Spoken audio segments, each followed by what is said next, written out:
pessoal, estamos aqui para fazer a terceira parte da videoaula número 8. Eu sou o instrutor Jonathan Coelho.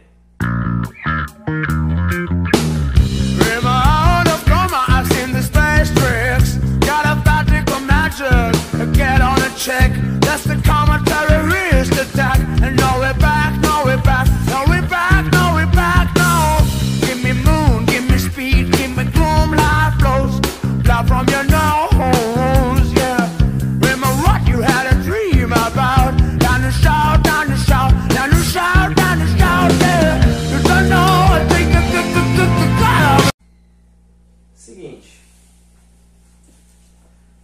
aí estamos, discutindo aqui, vendo como que se deu o teatro, principalmente nesse período do romantismo, E aí, assim, eu falei muito brevemente sobre as coisas que aconteceram, e principalmente, se nós vamos avançar um pouquinho mais agora, para fechar mesmo, esse conceito de teatro moderno, nós vamos ter sim uma baita referência aí, depois dessas figuras que apareceram, desses caras muito importantes, como eu mencionei, Bertolt Brecht, Konstantin Stanislavski, todos esses que começaram a pensar o teatro de uma forma mais social, mais ativa, um teatro mais reflexivo. Como que é o teatro, antes de eu falar do outro cara, como que é o teatro de Bertolt Brecht, Como que é esse teatro? Os atores, normalmente, eles são as testemunhas de algo. Normalmente, eles estão testemunhando uma situação e a plateia fica como as pessoas que estão julgando. É um teatro que acontece mais ou menos nesse ritmo. É um teatro muito reflexivo. Então, a plateia ela fica mais presa na reflexão daquilo que está sendo transmitido do que na história em si.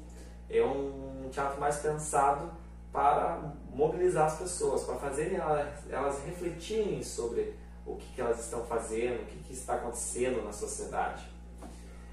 É um teatro muito importante, principalmente numa época assim, quando começa a surgir, lá na história, quando começa a surgir toda essa relação de patrão e empregado, havia muito abuso, havia muito essa coisa do empregado que trabalhava mais do que 12 horas e recebia um valor muito pouco, muito reduzido. Então havia muito, a questão assim, não havia muitos direitos trabalhistas.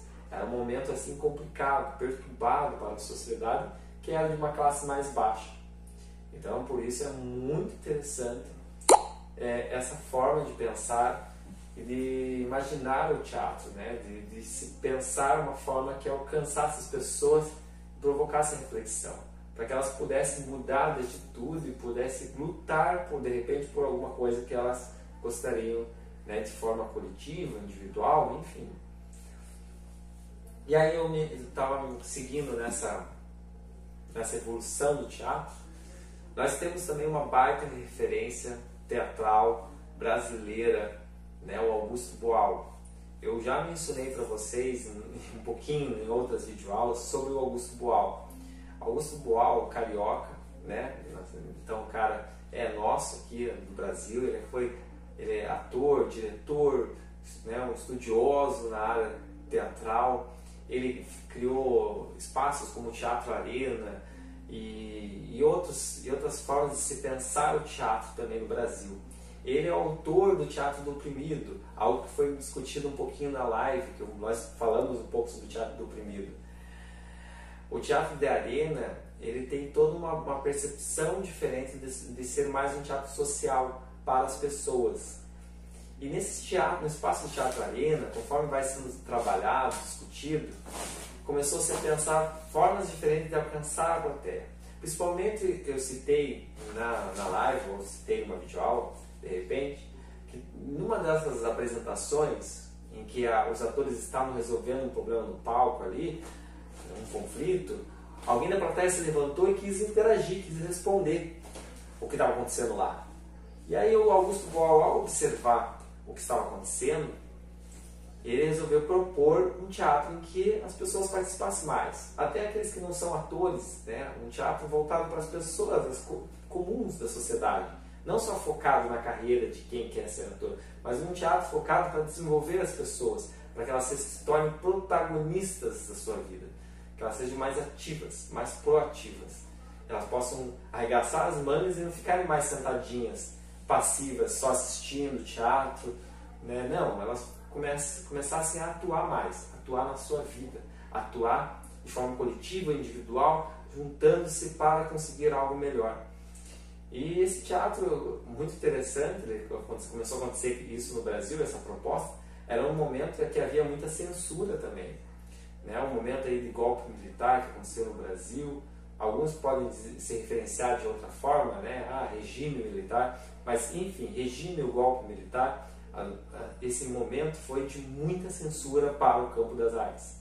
E aí, com muita censura, muita restrição do que se falar ou do que se pensar dos estudos, há um certo retrocesso no campo da arte, porque a arte não pode ser censurada. Professor, mas você já viu aí tantas coisas que aconteceram no museu, que não sei o que, e as bagunças que o povo está fazendo. Bom, temos o seguinte, né? Vamos parar para pensar da seguinte forma.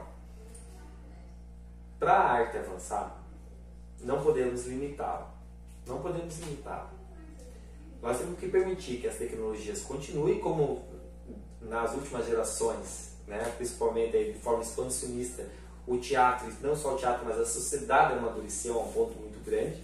Então hoje vivemos em tempos da tecnologia, da informação, do acesso rápido, e o teatro está também nesse tempo, nesse ritmo. O teatro, as linguagens artísticas estão nesse ritmo. Então assim, podemos organizar essa sociedade, mas sem limitar a arte. Se algum ator, se algum artista está fazendo algo que está sendo muito perturbador para um determinado grupo, né? De repente até um grupo religioso, ou é um grupo de pessoas, enfim, se um grupo de artistas está fazendo isso, podemos dialogar, conversar, até para encontrar o porquê disso, por que está acontecendo isso, uma forma de até mesmo se pensar a sociedade. Porque já passamos o tempo de imposição, de autoridade, de ditadura, de tempos assim que querem só impor as coisas. Não, nós estamos num tempo que há mais liberdade. Nós devemos lutar pelas liberdades, pela nossa liberdade individual, de pensar e de manifestar o que nós queremos sentir. Então, nós estamos nesse tempo. E é esse sentimento que Augusto Boal carregou dentro dele para propor o teatro do oprimido. Né? Um teatro que pensa nessas pessoas que estão sendo oprimidas e para que elas possam deixar de ser oprimidas e ser mais protagonistas, elas atuarem. Dentro do teatro oprimido nós temos várias técnicas. Tem o teatro invisível, teatro fórum, teatro jornal, né? Então assim, cada uma técnica. Como acontece no teatro invisível, por exemplo? Teatro invisível, um grupo de atores organizam algo, uma situação, e vão para a rua de focar normal, com roupa normal e tal, e desenvolvem um problema. Quando desenvolve esse problema, esse conflito que está acontecendo, as pessoas que estão passando por ali, seja esse problema que esteja acontecendo no terminal de ônibus, seja na rua, em qualquer lugar pode acontecer. As pessoas que estão passando por ali, alguém, né, alguma pessoa vai sentir a necessidade de fazer alguma coisa, de interferir, de ir lá, mexer, né, tentar resolver. Quando a pessoa vai tentar resolver e resolve, eles param esse teatro, falam para a pessoa que era tudo um teatro, agradecem pela participação dela, dizem que, né, você está certo, você está fazendo o que esperamos que você fizesse, que você fosse mais protagonista, que você não ficasse só passivo olhando as coisas acontecerem, não, você tomasse uma atitude. Então é um teatro que força você a tomar uma atitude. O teatro fórum também segue muito esse ritmo, essa ideia de os atores estão desenvolvendo uma situação no palco, um problema, e aí eles param para que as pessoas possam questionar o que poderia ser feito para resolver aquele problema. É uma espécie de fórum, né? com várias sugestões da plateia. Isso é muito interessante, porque tira a plateia daquela zona de conforto que só está ali esperando que o conflito se resolva por conta própria, né? A partir do próprio espetáculo. Não, o conflito tem que resolver na mão da plateia. Então, assim, o Augusto Boal pensou muito nisso, nessa possibilidade de jogar o problema na mão da plateia, de quem está assistindo, para que se vire com isso e crie uma autonomia, né, à força mesmo, que crie essa autonomia para que possa ser uma pessoa realmente mais independente, mais ativa, né? Isso é muito interessante. Dentro do teatro, assim, do cenário, né, para falar a verdade, dentro do cenário brasileiro, nós vamos ter várias referências, né, eu vou trazer uma outra videoaula, vou explicar melhor sobre, de repente, o trabalho do Augusto Boal, vou explicar melhor sobre o teatro brasileiro, sobre, né, como tem se dado o teatro atualmente. Então, assim, eu fiz um bom apanhado agora, né, falando sobre o teatro. Espero que você já esteja bem aptos aí, de repente, para dar com mais continuidade e logo fazer um fechamento sobre a história do teatro, né? Ter uma percepção muito mais ampla do que se trata o teatro, ok? Então, muito obrigado e até a nossa live.